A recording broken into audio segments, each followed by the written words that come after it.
ఎందుకంటే ఎల్లమ్మ సాక్షి మా పుట్టింటి బిడ్డ ఎల్లమ్మ సాక్షిగా చెప్తున్నా. నేను బడా వింగల్ విడిచిపెట్టి వెళ్ళడం లేదు. నా భార్య సర్పంచ్గా నిల్చుంటుంది. బ్యాటర్ గుర్తు ఓటేసి గెలిపించగలరు. కొందరు దుష్టు ప్రచారం చేస్తారు నా పైన. నేను విలేజ్లోనే ఉంటా. విలేజ్ విడిచి వెళ్ళలేదు. నేను దేవుడి మీద ప్రమాణం చేసి చెప్తున్నా. మన యువతలకు మన గ్రామ కమిటీకి అంబులెన్స్ కొనియటం జరుగుతుంది. అది నా సొంత డబ్బుతో. యువతలకు జిమ్ కూడా కొనియటం జరుగుతుంది. మీ అందరూ బ్యాట్ గుర్తు వేసి ఓటేసి గెలిపించగలరు. మీ అందరూ ఆశించారు. నమస్కారం. అదేవిధంగా బడా భీమ్గల్ గ్రామ ప్రజలందరికీ నమస్కారం. నా యొక్క నమస్కారం.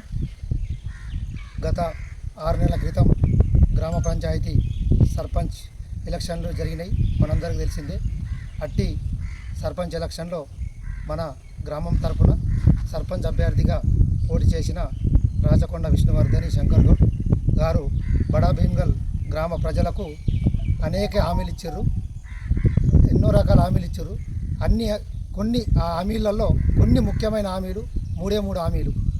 మొదటగా మన గ్రామానికి నేను గెలవగానే గ్రామ ప్రజలందరికీ కొత్త అంబులెన్స్, నూతన అంబులెన్స్ తీసుకొచ్చి ప్రజలకు అందుబాటులో తెస్తానని ఒకటి మాట ఇవ్వడం జరిగింది. అదేవిధంగా రెండోది, మన గ్రామ యువతకు జిమ్ బడా భీమ్గల్లో సౌకర్యం లేనందున గ్రామ యువకులందరికీ కూడా జిమ్ నా సొంత డబ్బులతోని ఏర్పాటు చేస్తానని ఇంకో మాట ఇవ్వడం జరిగింది. అదేవిధంగా ఇంకోటి, మన ఎల్లమ్మ తల్లి, మన గ్రామ పెదంగట్ట ఎల్లమ్మ తల్లి, మన దేవత ఎల్లమ్మ దేవత మీద ఒట్టేసి మరి నేను సర్పంచ్ ఎలక్షన్లో పోటీ చేస్తున్నాను. నేను 24 గంటలు బడా భీమ్గల్ గ్రామంలోనే ఉంటాను, ఎటు వెళ్ళను, 5 ఏళ్ళు నేను ఈయనే ఊళ్ళోనే ఉంటా అని చెప్పి ఇంకో ఆమె మన ఎల్లమ్మ తల్లి మీద ఒట్టేసిండు. మరి గ్రామ ప్రజలారా మీరంతా చూస్తున్నారు. గడిచిన ఎలక్షన్లు అయిపోయినాయి. 6 నెలలు అవుతుంది సర్పంచ్గా గెలిచి. మరి 6 నెలల నుంచి మరి అంబులెన్స్ జాడలేదు, యువతకు జిమ్ లేదు.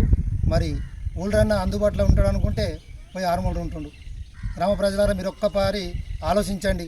మీరందరూ అనుకున్నారు గెలంగానే అంబులెన్స్ వస్తుంది, యువతకు జిమ్ వస్తుంది, సర్పంచ్ 24 గంటలు ఊళ్ళని అందుబాటులో ఉంటాడు అని అనుకున్నారు. కానీ 6 నెలలు అవుతుంది, ఇవరకు ఏ ఒక్క హామీ కూడా నెరవేర్చలేడు. 100 హామీలు ఇచ్చిండు. హామీలు మేము అన్నీ అడుగుతలేం. ముఖ్యమైన హామీలు 3 అడుగుతున్నాం. 6 నెలలు అవుతుంది నువ్వు గెలిచి. మరి ఎందుకు అంబులెన్స్ తెస్తలేవు? ఎందుకు కొనిస్తలేవు అంబులెన్స్ వరకు? నువ్వు మాట ఇచ్చినావు కదా గెలంగానే నేను తీసుకొచ్చిస్తాని, మన గ్రామ దేవత ఎల్లమ్మ మీద ఒట్టేసినావు కదా నేను అంబులెన్స్ కొనిస్తా అని చెప్పి, యువతకు జిమ్ ఇస్తా అని చెప్పినావు కానీ సొంత డబ్బులతోని. మరి ఎందుకు లేట్ అవుతుంది? మరి కొనియాలి కదా. గ్రామ ప్రజలందరూ ఎదురు చూస్తారు అంబులెన్స్ ఎత్తా ఎప్పుడు వస్తా అని. గ్రామ ప్రజలందరూ నీ మాట నమ్మిరు. అందరూ అంబులెన్స్ వస్తుంది, కొత్తది, యువతకు జిమ్ ఇస్తాం, 5 లక్షలతో పెట్టిస్తాను కాబట్టి అందరూ ఎదురు చూస్తారు నీ అంబులెన్స్ కోసం, యువత జిమ్ కోసం. నువ్వు 24 గంటలు అందుబాటులో ఉంటాంటివి సర్పంచ్గా గెలిచి. మరి ఇప్పుడేమో 6 ఉండేవాడిది. పొద్దున 10 గంటలకు వస్తున్నావు గవర్నమెంట్ ఆఫీసర్ డ్యూటీ లెక్క.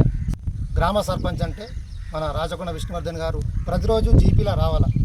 6 నెలలే మనకి ఇన్నడు కానస్తలే. ఉప సర్పంచ్ కానొస్తుండే ఎప్పుడు చూసినా జీపీలా. పొద్దున లేవగానే 9 గంటలకు వస్తుండు. పంచాల మీద ఉన్న దాశ, ఊరు మీద అభివృద్ధి మీద దాశ లేదు. మరి మేడం ఉండాలి అందుబాటులో. జీపీలా మనం సర్పంచ్గా గెలిపించుకున్నాం. మేడం అందుబాటులో ఉండాలి అందరికీ. పొద్దున 7 గంటలకు సఫాయిలని పనికి పంపే బాధ్యత ఎవరిది? గ్రామ సర్పంచ్గా ప్రథమ పౌరాలు కదా. మరి నువ్వు వస్తున్నావు 9 గంటలకు వచ్చి కూకుంటున్నావు. నువ్వు పంచాలు దెంపడికి ఏరిపోతలేవు.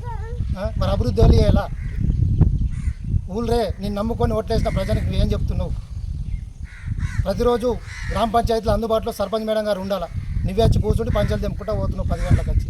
నువ్వు ఇచ్చిన హామీలే, మేడం గారు ఇచ్చిన హామీలు, ఎల్లమ్మ దేవత మీద ఒట్టేసిన హామీలే, ఒక్క హామీ వరకు నెరవేర్చలేవు. 100 హామీలు ఇచ్చినావు. ఇంకా రైతు కళ్ళాలు చేపిస్తున్నావు, మొక్కలు కొనిపిస్తున్నావు, అడ్లు కొనిపిస్తున్నావు, షుగర్ టాబ్లెట్లు ఇప్పిస్తా, ఆ టాబ్లెట్లు ఇప్పిస్తా, హాస్పిటల్ నేను రిపేర్ చేపిస్తున్నావు. 6 నెలలు అవుతుంది. ఇవన్నీ మేము అడుగుతలేం. నీకు 3 హామీల గురించి నిలదీస్తున్నాం. మాకు గ్రామ ప్రజలందరికీ అంబులెన్స్ కొత్తగా కొనిస్తా అని మాట ఇచ్చినాం. మాకు అంబులెన్స్ కావాలా. రెండోది, మా యువకులంతా యూత్తుర్రు. జిమ్ ఎప్పుడు ఎట్టిపిస్తాడు సర్పంచ్ మేడం గారు, ఆ జిమ్ ఎప్పుడు చేసుకోవాలని యువతంతా ఎదురు చూస్తుర్రు. మాకు జిమ్ కావాలని.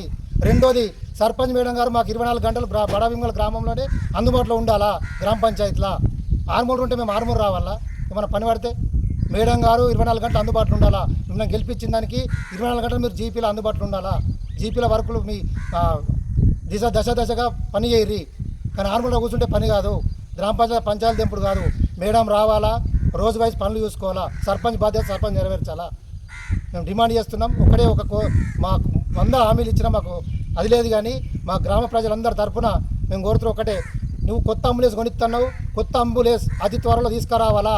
రెండోది యువతకు జిమ్ ఏర్పాటు చేయాలా, ప్రజలకు జీపీలు అందుబాటులో ఉండాలా. ఈ 3 ప్రధాన డిమాండ్లు చేస్తున్నాం. ఈ 3 ప్రధాన డిమాండ్లు మరి. మిత్రులకు నమస్కారం, గ్రామ సర్పంచ్ గారికి నమస్కారం. గ్రామాన్ని అభివృద్ధి చేసే బాటలో పనిచేయాలని సర్పంచ్ గారికి కోరుతున్నాం. మీరు గెలిచి 6 నెలలు అవుతుంది, మినిమం 6 నెలలు అయిపోతుంది. గ్రామానికి మీరు ఎక్కిన తర్వాత ఏం చేశారని ఒక ప్రశ్న. మీరు హామీలు ఇచ్చారు, ముఖ్యంగా 3 హామీలు ఇచ్చారు. ఒకటి జిమ్ము, ఒకటి అంబులెన్సు. మీరు నిత్యం బడా భీమ్గల్లా ఉండి బడా భీమ్గల్కు సేవ చేస్తాని ఎల్లమ్మ మీద ప్రమాణం చేసి మీరు గెలిచారు సర్పంచ్ గారు, మేడం గారు. కొంత బడా భీమ్గల్ని దృష్టిలో ఉంచుకొని బడా భీమ్గల్లా ఉండి బడా భీమ్గల్ని అభివృద్ధి చేయాలని మా ప్రజలము కోరుకుంటున్నాము.